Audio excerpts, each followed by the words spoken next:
Alright, Jake, let's talk about your right-handed swing. We'll go with Manny with our first swing, then compare your right-handed swing to your left-handed swing, just so we can kind of see some common denominators and things we do different from the left side and right side. First side from the righty, we get in our load, not a problem. In my opinion, I don't like the barrel. It's a little too flat. I'd like to see our barrel up a little bit more. You can see Manny has his hands right over back shoulder. Hands are a little too far back. I'd like to see him a little more forward and the barrel up a little bit, but not all horrible in a setup. Knees are inside your toes. Now let's start to work forward a little bit. Alright, load situation, everything looks fine there.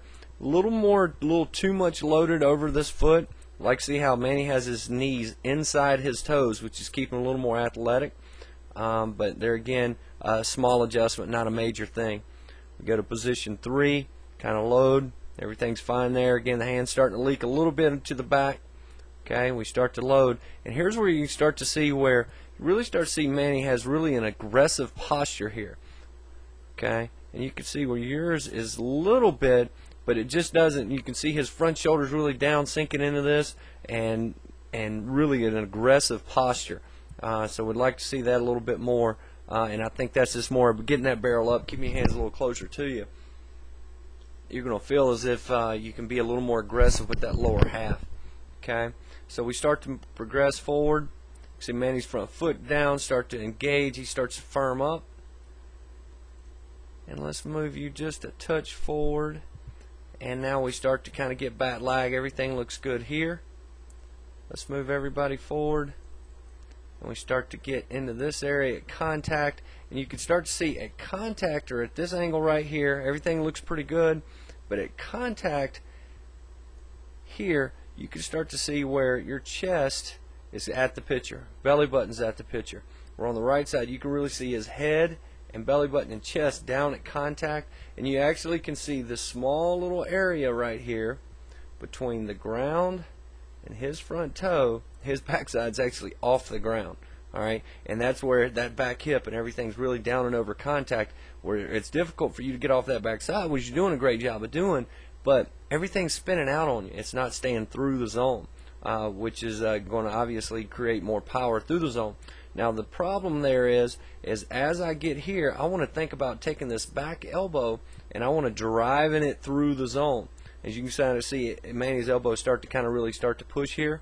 And we start to push from this standpoint here, you can see where his hands are going forward, your hands are going out of the zone. Okay, so we really need to focus on keeping our chest down in that contact and hands staying through the zone a little longer. Now let's look at your other your righty on the other side. You're a right-handed hitter on the left side of the screen, and we're going to put you as a lefty on the right side of the swing on the screen. And we'll start to see our differences here from the different positions. Load's about the same. Okay, pretty good here. Get the connection backside.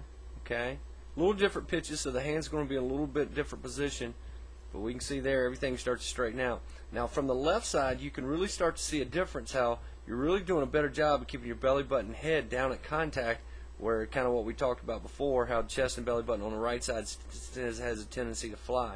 Okay, now let's move you forward from there, and now on the left-handed swing, you can see the difference of where your barrel's really staying through the zone, and where as a righty you're starting to come out of it a little bit more.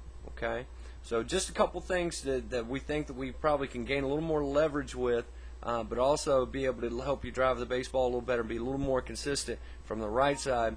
Left side wasn't so bad. I would, again, the same as the left side and the right side, I would really kind of work on loading our hands, setting our hands on that back shoulder, not letting them drag, and really thinking about focusing on hands to contact, backhand through the zone.